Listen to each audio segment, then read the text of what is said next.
I want to demonstrate an efficient start you can pull off in almost any match. We jump in the chicane.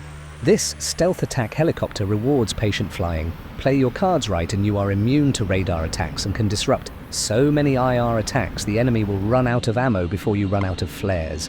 The engagements at the beginning are crowded and frantic. We can use the chaos to our advantage. I'm carrying only 4 IRM-S1 missiles that I have to use wisely. Crickets are low priority targets. They emit a very faint heat signature, so are hard to hit, and frankly, aren't worth your ammo. They will fire at you, but they have a very limited arsenal. At this distance, you can use terrain occlusion to save flares. I am waiting for bigger targets to spawn. Revokers and Ifrits running on Afterburner are juicy opportunities. I'm checking my map to stay aware of what's coming towards me. The chicane runs so cool, I can avoid Fox 2s with 2 or 3 flares, assuming my exhausts are facing in the opposite direction. I was hoping the revoker that fired at me would continue approaching, but he changes direction. The S1s are some of the measliest missiles in the game, with a very poor range, but they are not to be underestimated. I switch my attention to the 3 SAM guns on the ridgeline. Sending an AGM-48 and a couple linchpins for each one is a guaranteed kill. I see another SAM in the distance. I don't have visual, but both linchpins and 48s can be lobbed over terrain. Now I target the radar building. It takes 2 48s to destroy it, but it gets blown up moments after.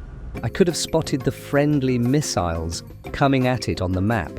We can also see that my earlier salvo was intercepted before it hit target. Now an enemy chicane appears in my sights. The most dangerous enemy to a chicane are other chicanes. Specifically, its 30mm rotary cannon. I shoot some linchpins at it.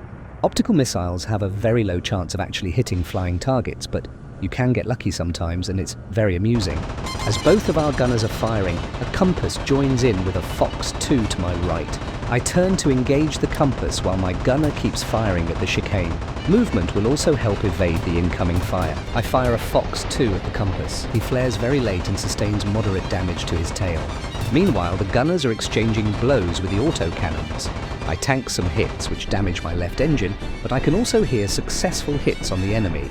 I am letting the compass approach further, all the while keeping my helo tilted so my gunner has an angle on his target. At 2 kilometers, the compass has no time to react. My Fox 2 destroys him.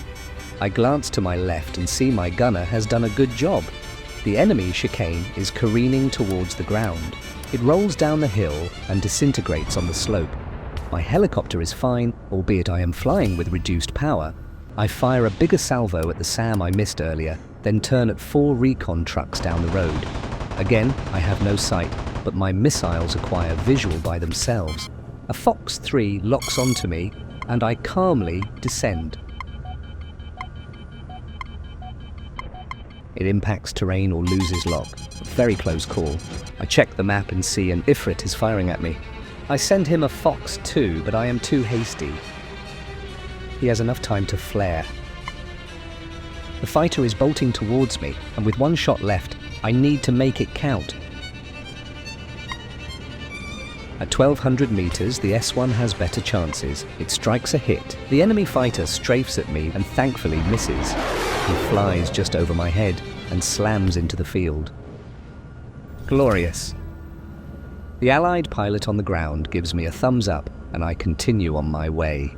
With my supply nearly exhausted and with more incoming enemy aircraft, it would be wise to RTB. On my way back, I am well supported by friendly SAM. For the landing, I don't attempt a J-hook or anything fancy and risk dying from a vortex ring state. I safely and gracefully slide down the dirt. No fuss involved. Just like that, I have acquired over $200 million in the first 10 minutes of the match.